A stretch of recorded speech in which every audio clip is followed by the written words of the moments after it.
akronim SUMUT, semua urusan mesti uang tunai. Itu mesti dikikis habis. Sumatera Utara ini raksasa tidur yang harus dibangunkan. Begini ceritanya.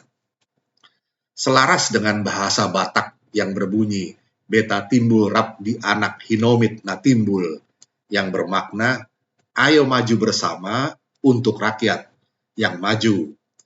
Pemprov Sumut telah mencanangkan untuk tahun 2025 sampai 2030 berslogan kolaborasi Sumut berkah menuju Sumatera Utara yang unggul, maju, dan berkelanjutan. Slogan indah, tapi dalam kenyataannya masih butuh perjuangan panjang untuk merealisasikannya. Bencana banjir bandang kemarin yang ikut melanda wilayah Sumatera Utara diduga kuat akibat ulah pihak tidak bertanggung jawab yang mengeksploitasi dengan membabat hutan seenaknya. Terjadi erosi luar biasa yang mengakibatkan banjir bandang yang telah menelan banyak korban jiwa dan nilai kerugian material yang sangat besar. Pekerjaan rumah yang menantang bagi Gubernur Sumatera Utara, Pak Bobi Nasution.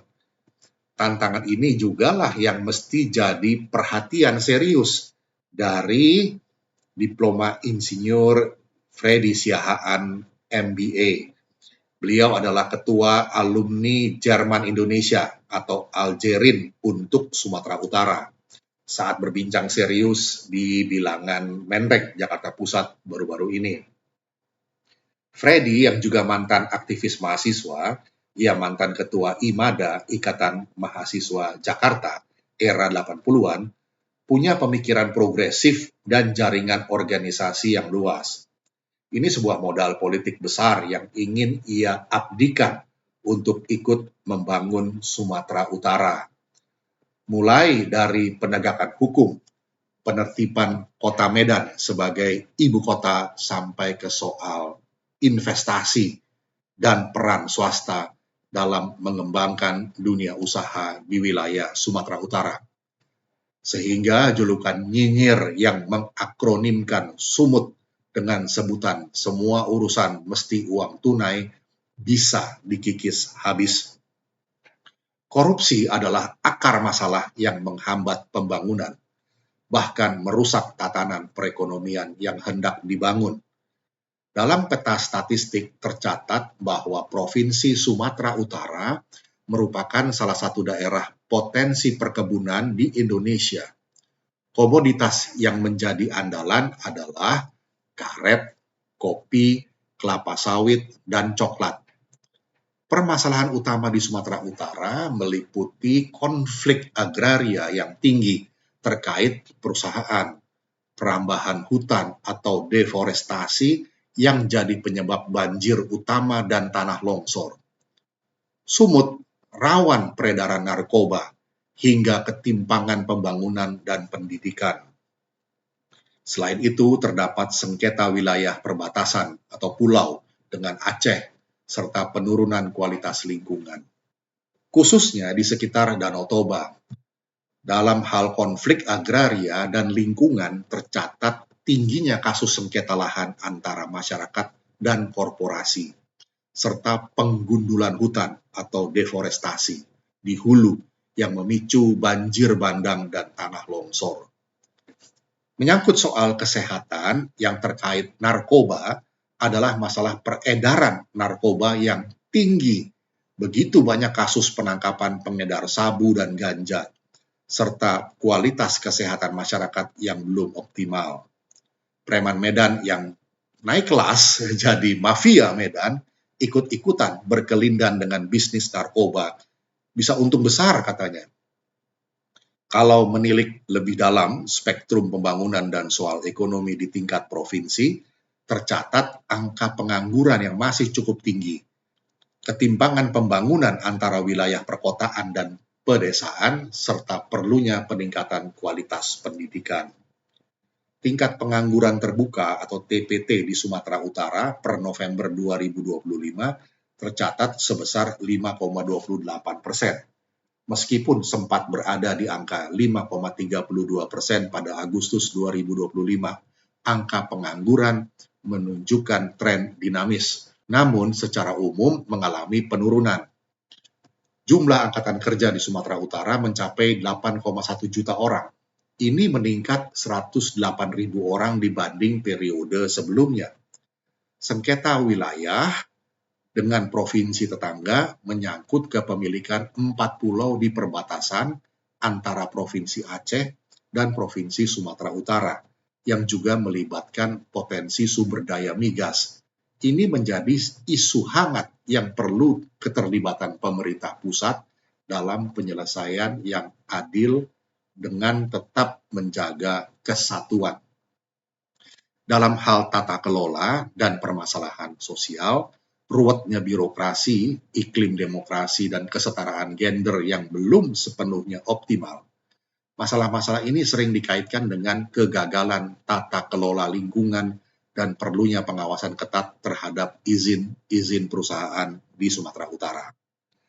APBD Sumatera Utara untuk tahun anggaran 2026 telah disahkan menjadi Perda dengan struktur pendapatan 11.664 triliun dan belanja 11.678 triliun rupiah.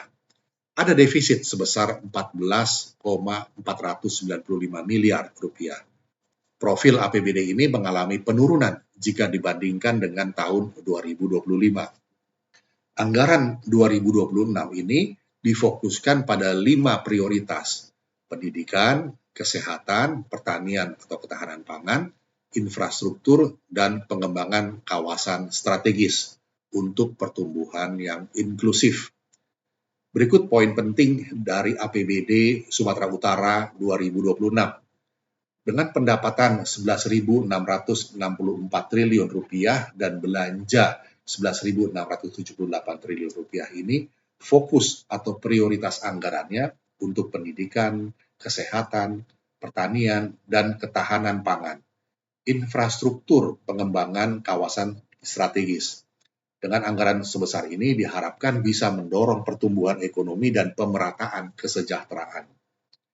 Belanja pegawai dilaporkan masih di bawah 30% dari APBD. Memungkinkan ruang untuk rekrutmen CPNS atau pegawai negeri sipil ya, tahun 2026, di mana tercatat 9.759 formasi diusulkan. APBD ini disusun dengan prinsip value for money dan money follows program priority untuk memaksimalkan dampak langsung bagi masyarakat Sumatera Utara. Hal penting dalam pengelolaan anggaran adalah transparansi. Transparansi pengelolaan anggaran di Sumatera Utara diwujudkan melalui audit BPK RI, publikasi dokumen keuangan RKPD, KUA, APBD di situs resmi provinsi dan kota. Langkah transparansi ini bertujuan meningkatkan akuntabilitas, mencegah penyalahgunaan dana, dan memastikan partisipasi publik, meskipun tantangan terkait ketimpangan dan tuntutan transparansi masih terus disuarakan oleh masyarakat dan pengamat. Ini patut menjadi perhatian pejabat publik di Sumatera Utara. Beberapa upaya transparansi di Sumatera Utara, misalnya penerbitan dokumen resmi, di mana pemerintah Provinsi Sumatera Utara dan pemerintah kota, seperti Medan misalnya, telah mengunggah dokumen penting seperti ringkasan RKPD, Kebijakan Umum Anggaran, KUA, dan RKA SKPD ke situs resmi untuk diakses oleh publik. Pengelolaan keuangan daerah juga rutin diaudit oleh BPK RI untuk memastikan profesionalisme, transparansi, dan tanggung jawab. Organisasi seperti FITRA atau Forum Indonesia untuk Transparansi Anggaran Sumatera Utara melakukan diseminasi informasi anggaran melalui media untuk mendorong keterbukaan. Kemudian fokus pada transparansi pada tingkat desa, APBD desa ya, APBDes, dan tingkat teknis seperti Dinas Kehutanan untuk memastikan alokasi dana tepat sasaran. Dengan masih adanya aksi unjuk rasa seperti dari PWIPA, Pimpinan Wilayah Ikatan Pelajar Al-Wasliyah, Sumatera Utara, yang menuntut transparansi lebih lanjut atas dugaan ketimpangan anggaran misalnya, menunjukkan bahwa upaya transparansi ini masih perlu dilakukan demi meningkatkan kepercayaan publik yang berimbas pada naiknya partisipasi politik masyarakat Sumatera Utara. Berbagai laporan menunjukkan perlunya perbaikan berkelanjutan dalam transparansi keuangan untuk meningkatkan kinerja, terutama dalam penggunaan anggaran pembangunan. Transparansi ini sangat penting untuk menciptakan pemerintahan yang bersih, independen, dan bebas korupsi di seluruh Sumatera Utara. Berbagai topik dalam perbincangan dengan Freddy Siahaan, ada kegelisahan yang terpancar dari wajahnya melihat realitas sosial yang berlaku di Sumatera Utara. Dengan segala permasalahan yang ada, Sumatera Utara masih menyimpan potensi yang sangat besar. Ia hanya bergumam, Sumatera Utara ini laksana raksasa tidur katanya. Potensinya luar biasa besar. Harus dibangunkan agar bisa berperan besar dalam ikut mewujudkan cita-cita Indonesia emas. Bukankah dulu Pulau Sumatera pernah dijuluki Pulau Emas atau Swarna Dipa? Orang Batak bilang beta timbul rap di anak hinomit na timbul, yang bermakna ayo maju bersama untuk rakyat yang maju. Ada semangat kebersamaan, spirit solidaritas membangun Sumatera Utara. Demikian perbincangan dengan Bapak Freddy Siahaan.